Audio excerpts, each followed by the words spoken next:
When people in love get jealous, they can be totally vicious. In this really sad case from Austin, Texas, it was jealousy from someone who should probably be a lot more chill that caused a disturbing tragedy. The top suspect has tried their best to get away with it, but could they really run away from it all?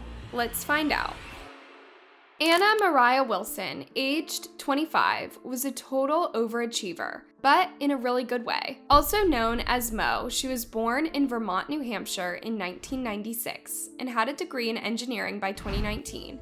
She loved cooking, writing, and traveling, and all things Italy. She was a big fan of Taco Tuesdays, delicious maple ice cream, and playing board games with her besties. But her biggest love was competitive cycling, gravel racing, to be more specific. That's basically a type of off-road along some really tough trails.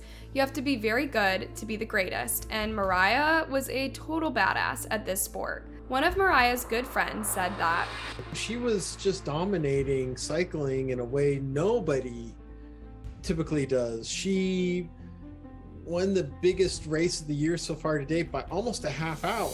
That's amazing. And in 2022, she turned professional. In April, she had even ditched her full-time job to compete in some of the biggest cycling races. Even though she was really successful, her biggest dream was to use her achievements in sports to make life better for others. She really wanted to empower young women athletes, encourage people of all walks of life to find joy and meaning through sport and community, and inspire all to chase their dreams. She'd also been dating another high-level cyclist called Colin Strickland for around a month. That was back in October 2021. The two of them had apparently reconnected, so while Moriah was in town for a little while, they'd gone outdoor swimming together. This was on May 11th, 2022, which was the night before her next big race near Austin, Texas. However, depending on who you ask, Moriah and Colin really weren't dating at this point. They were just good friends all the way. And her family was also very sure that she wasn't dating anyone at that point. After all, she had a big race to worry about instead. After their swim and enjoying a burger together, Colin said goodnight to Mo and dropped her off at her friend Caitlin's house. Again, the family might not know everything, but honestly, I prefer to think that this was all that happened between her and Colin that evening. That they just liked to hang out, you know? So Moriah was staying with her friend and probably wanted to rest the night before her big race in Rica, Texas. But something awful was just around the corner. On the same night as her swim with Colin, Moriah's friend Caitlin returned from a dinner at about 10 p.m. She would be horrified at what she found. She discovered Moriah, badly injured, lying on the bathroom floor. She was bleeding out from several gunshot wounds. Even more disturbingly, some of the bullets had hit her while she was already on the floor. That sure doesn't sound like any accident. And unfortunately, even though the paramedics did everything they possibly could, Moriah passed away soon afterwards. Law enforcement quickly concluded that poor Moriah's brutal death was a homicide. Her mom, Karen Wilson, said that this is like the 9/11 of our life. But who could have ever wanted to hurt someone like Moriah? And could they be brought to justice? The first person the police checked was, of course, the probably ex-boyfriend, Colin Strickland. It's true that the police suspecting a partner or an ex is a depressingly common first step. I guess because all too often in these cases, the partner did it. Okay, hashtag not all partners, just don't you think it's always way too often a partner in cases like this? But nothing about this case was straightforward as it seemed. And Colin insisted that after he'd seen her that evening, he had left Moriah at the house, and she'd been just fine. He had a solid alibi. So the police quickly realized that there was someone else involved. After examining CCTV footage and Ring doorbells from around the areas, there was a vital clue. A big black SUV had pulled up right after Colin left Moriah at the house. Like, it was there just a second after he left. It wasn't hard to track its owner, and the cops started looking very closely at a former yoga teacher and real estate house flipper called Caitlin Armstrong. Now, Caitlin Marie Armstrong had been dating Colin for around 3 years at that point. But in October 2021, they'd gone on a break. And that's when he hooked up with Moriah. They both loved cycling and were very competitive, and I bet they had a lot in common. But Colin insists that their relationship had only ever lasted for a few weeks. Then he got back with Caitlin, and everything was normal. As I said before, the police probably suspected Colin first, even though he swore he'd never gone back once Moriah had gone into the house. But well, there was a bit more to their relationship than he'd already said. Although they weren't meant to be together romantically, someone who'd spoken to the police anonymously claimed that Colin and Moriah were still seeing each other. So their relationship hadn't finished quite as cleanly as it should have. Whatever you believe, after he'd been on that break from Caitlin in fall of 2021 and had hooked up with Moriah, Caitlin had heard about it, and she was furious. Her rage was so bad that Caitlin bought a firearm, but it was over. Right? Well, it probably didn't help that Colin and Moriah had stayed good friends and kept in touch. Now, the cycling community is pretty small and they clearly liked each other's company, but Caitlin continued to get seriously jealous. Her suspicions grew so toxic that Colin was hiding Moriah's phone calls and texts under another name on his phone. That's also because Caitlin was always blocking Moriah's number, so yeah, this is a really messy three-way nightmare relationship full of red flags, both from one side and the other. But that at least meant that the police now had a really good idea of where to start investigating. The footage of the car right by the house was pretty hard evidence, so they brought Caitlin into the station for questioning. To do that, they arrested her under another outstanding warrant. This was for theft. Of all the things to be arrested for, this was after she'd skipped out on a $650 Botox bill. I mean, that's both hilarious and sad. Am I right? Not a good look, really. When the investigators asked her about her black SUV being spotted in the area right before the shooting, Caitlin just rolled her eyes and pretty much ignored the question, but she never fully denied that the car belonged to her. She was otherwise pretty quiet, and her body language was very still during the interview, but the cops were still pretty sure they already had the killer. Unfortunately, that first arrest warrant had wrongly recorded Caitlin's date of birth, and it didn't match her file on the system. Because of that stupid technicality, the authorities had to let her leave that interview more or less whenever she wanted. And of course, she left the police station as fast as she possibly could. This was really a terrible mistake, because there was just no way for the investigators to hold her at the station or question her for longer. They had really hoped to hold her, so she could ultimately be charged with ending Moriah's life, once they had more evidence at least. A few days after that first interview, on May 17th, 2022, the cops grew suspicious enough to search Caitlin Armstrong's property. That's when they found the same firearm that had ended poor Moriah's life. Apparently, it was a significant match.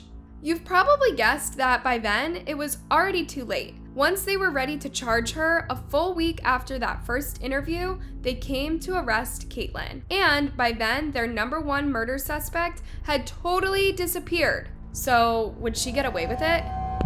The investigators soon found that Caitlin had caught a plane to Costa Rica.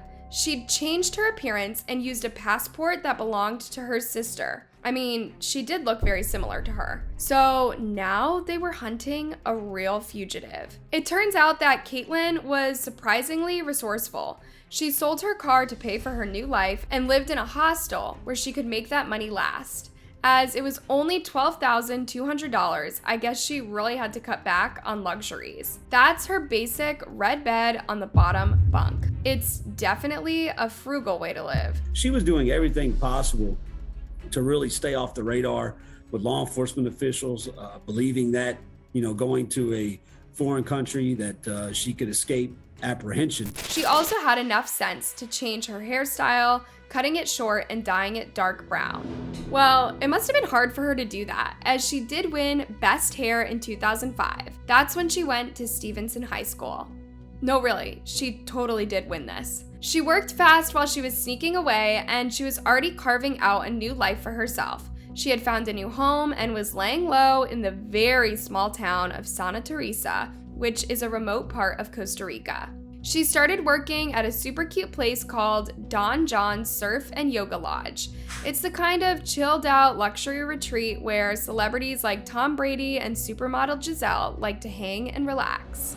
I guess they also like to hide from the rest of the world, but hopefully for very different reasons. All the same, perhaps it wasn't quite as low-key as she was hoping. And honestly, I'd like to hang out there too. Cocktails, sand, and yoga really looks like paradise to me, as long as no one else there is a potential bad guy. Oh, and Caitlyn also paid for some plastic surgery while she was in hiding.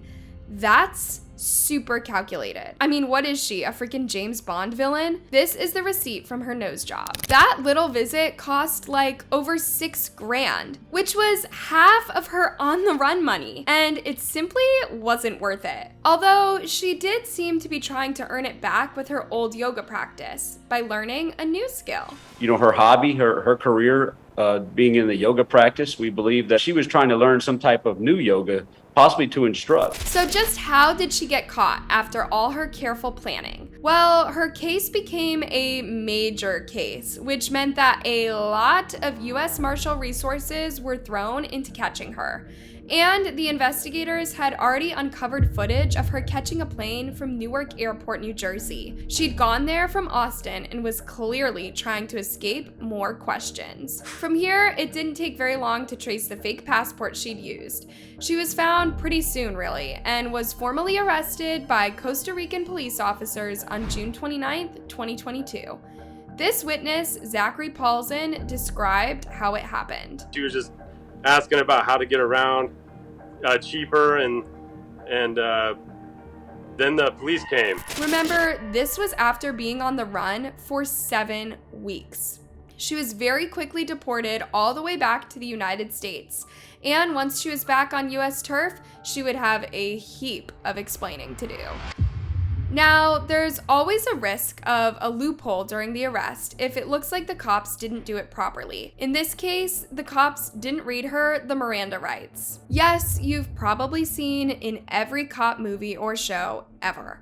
Of course, Caitlyn's lawyers didn't hesitate to exploit this mistake, and now they're trying to hide or at least void some crucial evidence in the case, because they also claim it was obtained without the right warrant. Paperwork strikes again. Ugh.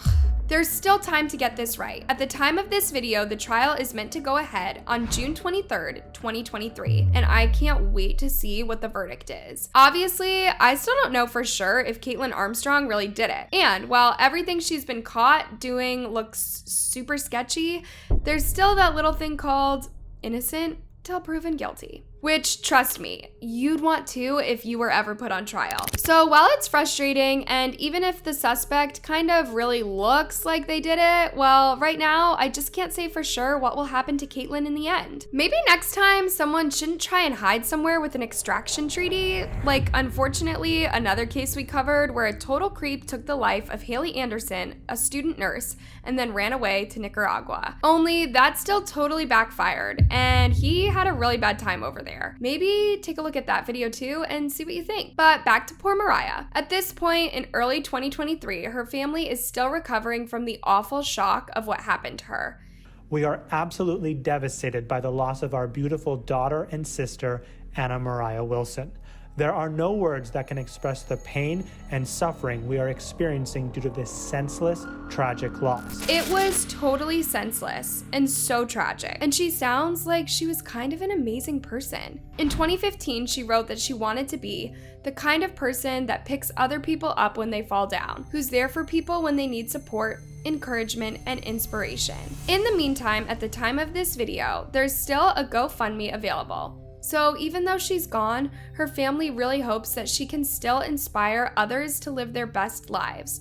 Just search for the Moriah Wilson Foundation if you'd like to donate and support it. It's going to be really hard for her family to wait until June for some kind of closure, and I hope you keep coming back to this channel to learn more about Kaitlin Armstrong's murder trial.